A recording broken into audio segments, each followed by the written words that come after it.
Hello, it's Anna Beckwith from Never Mind the Buzzwords, here again with the third in our short series on organisational culture. In our first clip we looked at organisational culture in a fairly generic sense. In clip 2 we looked at subculture, and today I'm going to spend a little bit of time talking about cultural change. Well, cultural change is change, and we know how much people love that, don't we?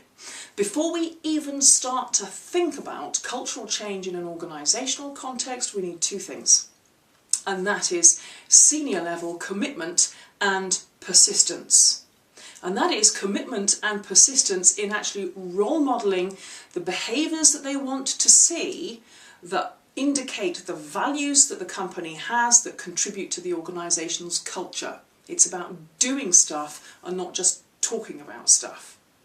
Those two things have to be a given. Why? Well, because cultures have evolved over a period of time usually, so it can often be a challenge to change those paradigms and move them on to something else. So in many respects what we're talking about when we look at cultural change are the same sort of processes, the same sort of leadership skills and so forth that are coming into play when we look at change much more generally.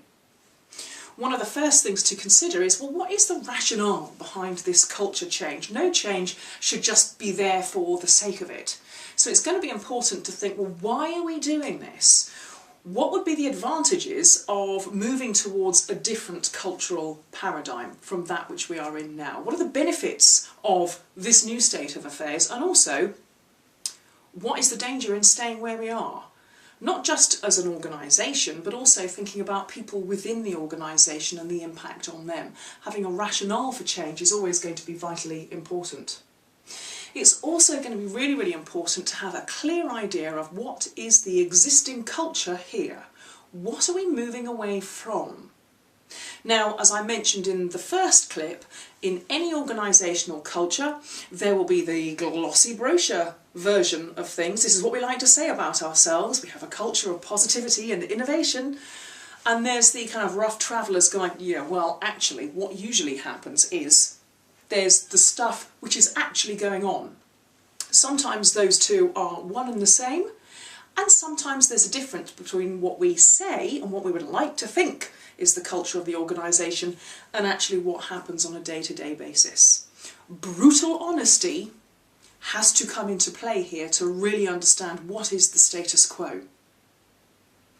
You also need to know, obviously, well, what is it that you're moving towards? If there's aspects of the existing culture that are not productive, are not helping the people within the organisation or the organisation itself, what do you want instead? Not just a question of saying, right, well, we don't want this. What do you want?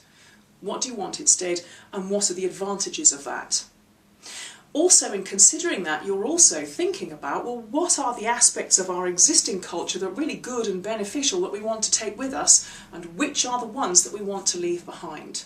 In order to decide what you leave behind, you have to be brutally honest about what is not helpful in your current culture at the moment.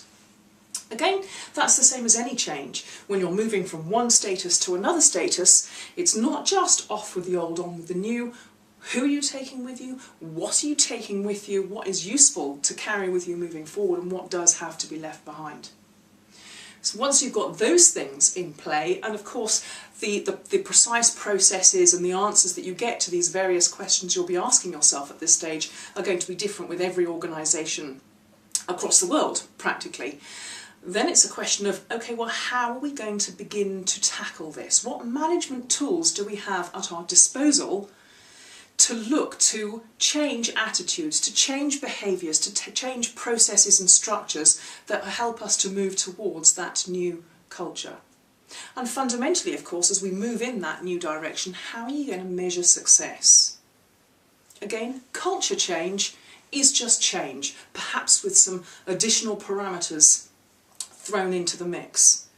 The crucial thing is, don't leave it to chance. Culture change, like change generally, is something that does have to be actively managed. It has to be consciously done and not just left to the will of the gods or something in the ether to evolve on its own.